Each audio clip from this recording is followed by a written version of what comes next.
Indeed, in Yusuf alayhi salam and his brothers were signs for those who ask.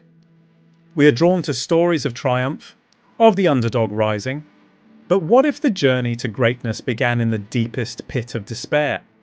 What if in the face of the ultimate betrayal, the ultimate power you gained was the power to forgive? We are embarking on the story of Prophet Yusuf, peace be upon him, a story the Quran calls the best of stories.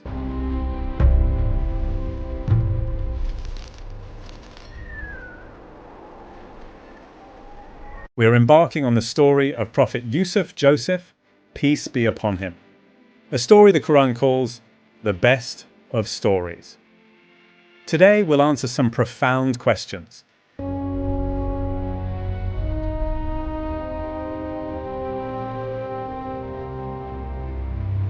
Why did Allah allow His beloved Prophet to endure such a brutal test of betrayal, slavery, and imprisonment?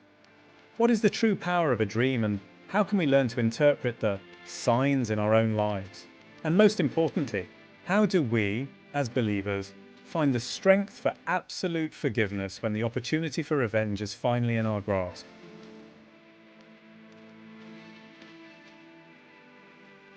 Our story begins in the loving home of Prophet Yaqub, peace be upon him.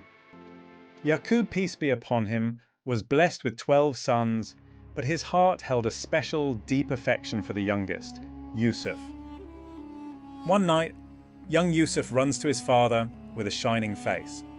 Father, I saw 11 stars and the sun and the moon. I saw them prostrating to me. Yaqub, peace be upon him, a man of profound wisdom, instantly recognized the significance. He saw in his son the mark of prophethood, but he also saw the danger, the open favor shown to Yusuf, peace be upon him. And now this dream ignited a fierce envy in the hearts of his 10 elder half-brothers. "O my son, do not relate your vision to our brothers, lest they plot against you a plot." They whispered to one another, their envy turning to a dark resolve. Yusuf and his brother are more beloved to our father than we, while we are a powerful group. Indeed, our father is in clear error. Envy is a corrosive poison. It compelled the brothers to devise a terrible plan. They convinced their father to let Yusuf join them on an outing. But once out of sight, their dark scheme was revealed. They stripped Yusuf, took his beautifully tailored tunic, a symbol of their father's favour, and cast him into a deep, desolate well. Now let's see if his stars will save him.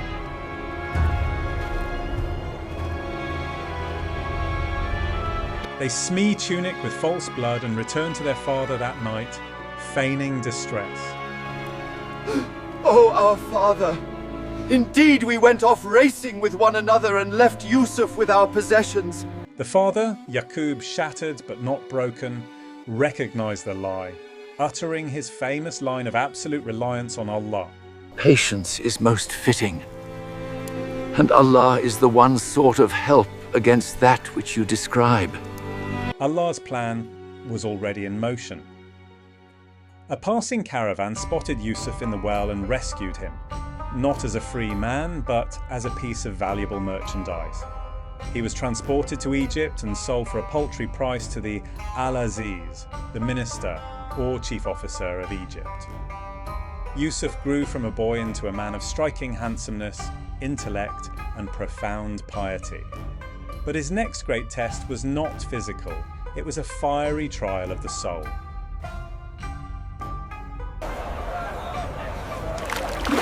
What a treasure we have found! Let us conceal him as merchandise. The wife of al-Aziz, Zuleika, became consumed by her desire for him. When she tried to seduce him, Yusuf fled, seeking refuge only in Allah. Come, my love, the door is locked! I seek refuge in Allah. Indeed, He is my master. Indeed, the wrongdoers will not succeed. When the scandal broke, the minister's wife, to save face, accused Yusuf of assault. His escape attempt, tearing his garment from behind, was the proof of his innocence. But in the political climate of the palace, his purity became his sentence. He was thrown into prison. But even in the darkness of the dungeon, Yusuf's light shone. He preached the oneness of God and became a source of comfort to his fellow prisoners. If his shirt is torn from the front, but if his shirt is torn from the back, indeed, this is from the plot of you women. It was here that his true gift began to blossom. The interpretation of dreams. He correctly interpreted the dreams of two of his cellmates, one predicting release, the other death. This skill would prove to be the key to his destiny. O my companions of the prison, one of you will give drink to his master, but as for the other, he will be crucified. Years later, the king of Egypt was troubled by a cryptic dream. I saw 7 fat cows being eaten by 7 lean ones.